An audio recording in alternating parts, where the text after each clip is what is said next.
Salutare lume și bine v-am găsit la un nou episod din seria noastră de Boom Beach. Cu gazda voastră mirobolantă, Claudiu.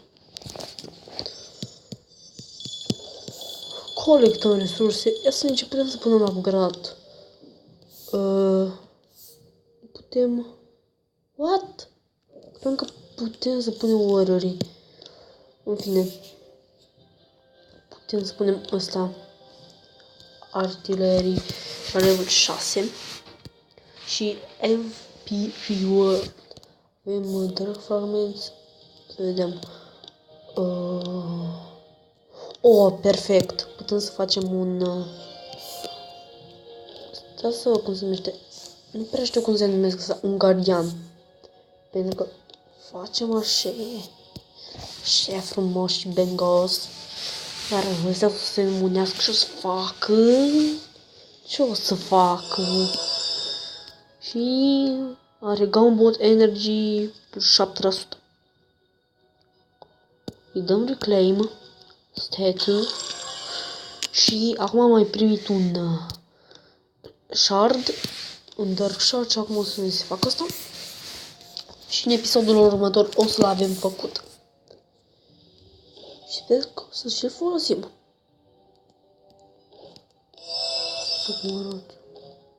Ok, s-au băgat shard-urile în el. Să punem ceva la upgrade. Să punem cannon-ul.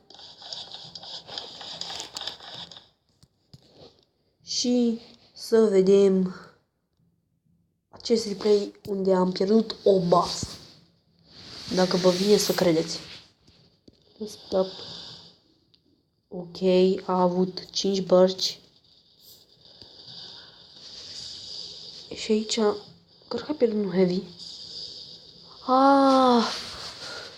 Mamă, ok, tot i-a murit heavy-ul.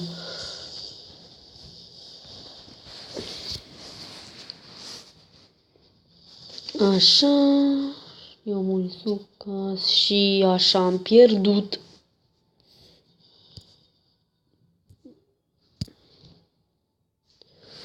Să vedem dacă putem să îl atacăm, să ne luăm bază înapoi.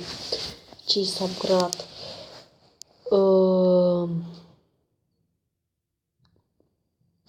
Am putea să atacăm de aici. Să ieșim asta mai întâi.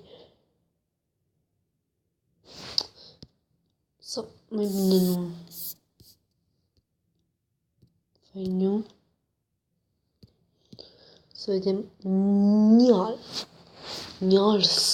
Nial.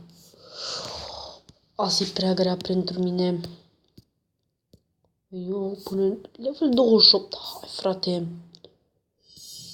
Mai sunt chesturi pe aici. Încă un chest aici. Ia mă. Atât. Diamante la cutie. Și încă unul și nici nu l-am văzut. Și dăm fain opponent. Level 18 aici. Dăm încă o dată și... Level 29. Cu siguranță o să-l bat eu pe la curând. Level 25. Tot 18. Hai să mergem asta. N-aș putea cu ori. Pentru că n-am smoke-ul. Și dacă ai smoke-ul... să-și la granele level 9. Dacă ai smoke-ul, toți care sunt smoke nu mai pot să fie văzuți. Și dar nici ei nu văd pe unde merg sau ce fac și...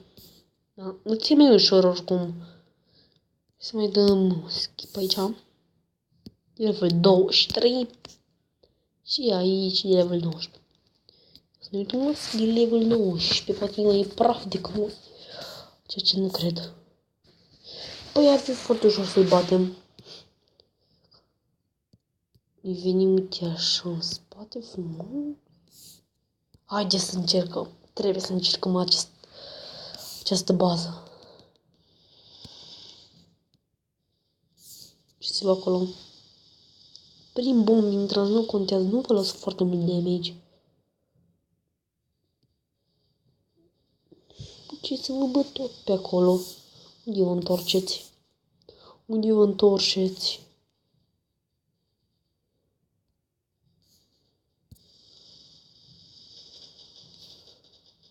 Tras prin heal.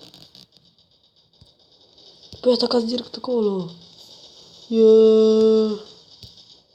We are the champions. Haideți. Știu că puteți. Hai. Larry, acum trebuie să o faci. Larry, nu mă dezamăgi și de data asta. Trebuie o să reușească. Hai, am încredere în voi, băieți. Am încredere în voi și au reușit. Bravo, băieți. Sunt mândru de voi, sunt mândru. Auziți asta? Sunt mândru. Primul atac multiplayer câștigat cu Warrior. Mamă. Mărire de salariu la toți. Pentru că meritați. Sunt de heavy. Și de force și de presă, că să ne adice. O, da. Cât am filmat? 6 minute. Hai să încercăm aici. Să ne uităm mai întâi. De multe moștere. Dar foarte ușor. Îi dăm pac.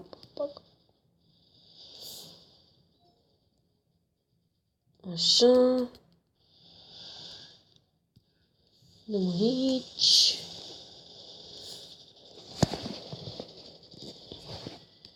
Și văd toți acolo. Negați-vă, duceți-vă la Sniper Tower, distrugeți-l și acum încheiați nivelul.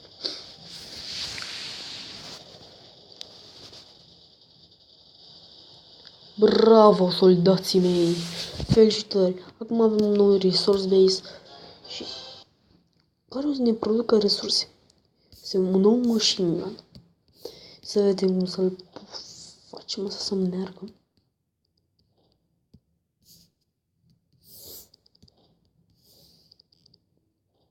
Level 7 asta.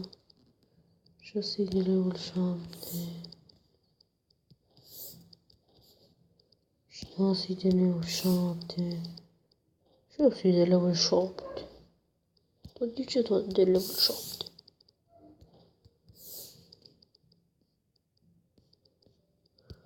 Te punem aici. Așa. Și punem aici. Cu această bază ne va apăra pentru toți cei 31.000 de ani. Și, din păcate, aici încheiem episodul. Stați puțin. Nu mai puțin. Ce avem aici? Cred că nu pot. Hai să tăgăm pe acesta. Iar apoi încheiem episodul mirobolant. Tăgăm din partea asta.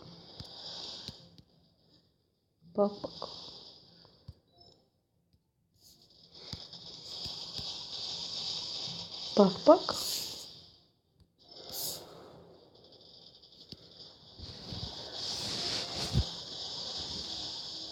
Așa, hai, să nu moară nimeni. Hai, bine băieți, vă felicit. Am pierdut, nici n-am văzut. Uite, punem pe Larry, l-a făcut. Și aici încheiem episodul. Vă mulțumesc pentru rezonare. Nu uitați să dați like, să vă abonați, să dați share, ca să vadă și ceilalți. Și până data viitoare, numai bine, mi-am fost Claudiu. Pa, bă.